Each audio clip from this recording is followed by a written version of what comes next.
Ministro, buenas noches. ¿Hay una intención por parte suya o del gobierno de Ollanta Humala de exculpar a militares que tienen juicios abiertos por violaciones de derechos humanos? De ninguna manera. Creo que se ha exagerado la nota con una falta de objetividad total. Jamás se ha hablado de ley de impunidad, de ley a la Argentina. Creo que es una total exageración.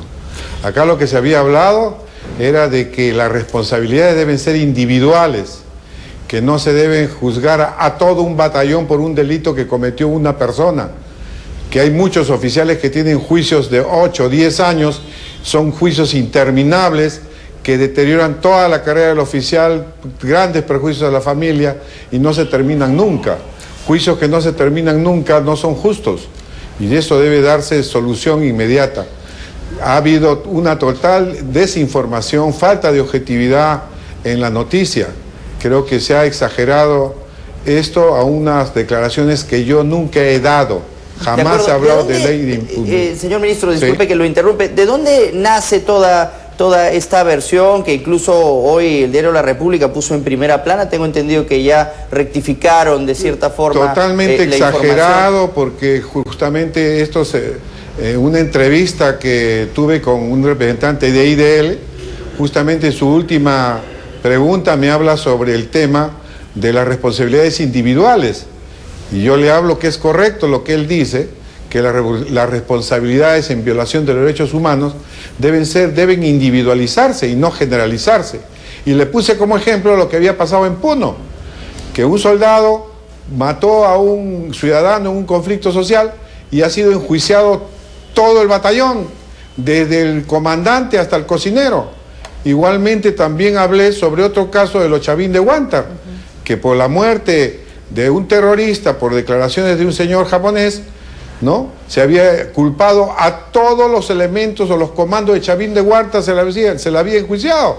Entonces, eso es pretender decir que la Fuerza Armada ha actuado en forma sistemática violando los derechos humanos. Y eso no es cierto. Acá tenemos que individualizar los delitos, condenarlos. Nadie está de acuerdo con violar los derechos humanos, lo que pasó en La Cantuta, lo que pasó en Barrios Altos. Nadie está de acuerdo con eso. Pero también debemos buscar la justicia. Ahora, para todos. Usted también dijo que los juicios no debían de durar muchos años, más de 40 años. ¿Usted sabe que los delitos de violaciones de derechos humanos en nuestro país no prescriben? Correcto, no prescriben, pero tampoco podemos tener un oficial, le cuento a usted, que haya sido enjuiciado por una desaparición forzosa y ha estado 8 a 10 años enjuiciado, con detención, con embargo de sus bienes, y después de los 10 años lo han declarado inocente porque el desaparecido apareció. Entonces eso no es justo. No podemos tener un oficial o un suboficial enjuiciado permanentemente toda la vida. Eso no es justicia. Y a eso vamos, que debe hacerse las cosas justas y debe ser justo para ambos lados. Las reparaciones, ¿acaso se le han dado reparaciones a cuántos soldados mutilados, ciegos, sin brazos, sin piernas? ¿Se le ha dado una reparación? Pero en el registro único de víctimas de la CBR también están incluidos militares y deudavientes. Sí, pero no le han dado ninguna reparación a los militares que están en esta situación.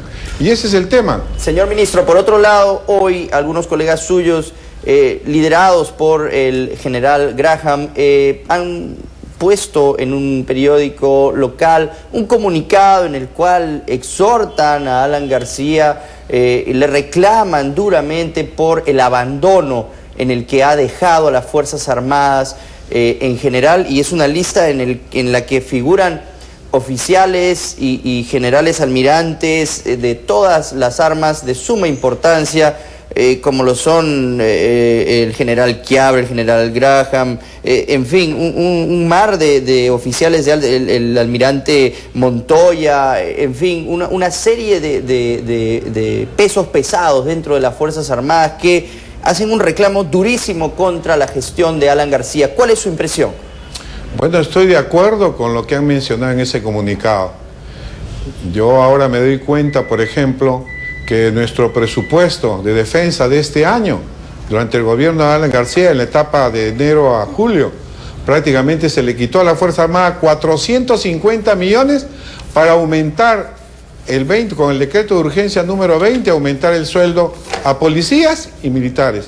Se nos quitó prácticamente el dinero que estaba destinado a entrenamiento, a mantenimiento, y se dejó de realizar esas actividades. Por otro lado, el señor Alan García prometió la cuestión de remuneraciones y sistema previsional. Dio un aumento demagógico que no se puede mantener en el tiempo, simplemente por una acción de decir que él es muy buena persona, pero en realidad no dio solución al problema que había prometido resolver, como son el tema de remuneraciones y sistema previsional, que a ese tema nosotros le vamos a dar solución. Muchas gracias entonces al ministro de Defensa General Daniel Mora por habernos acompañado y por supuesto en buena fe de aclarar todo este lío mediático en el que aparentemente pues se habían tergiversado sus apreciaciones sobre este tema en cuanto a los juicios a los militares implicados en casos de derechos humanos. Muchas gracias, general. Nosotros nos vamos gracias a ustedes. A una pausa y al volver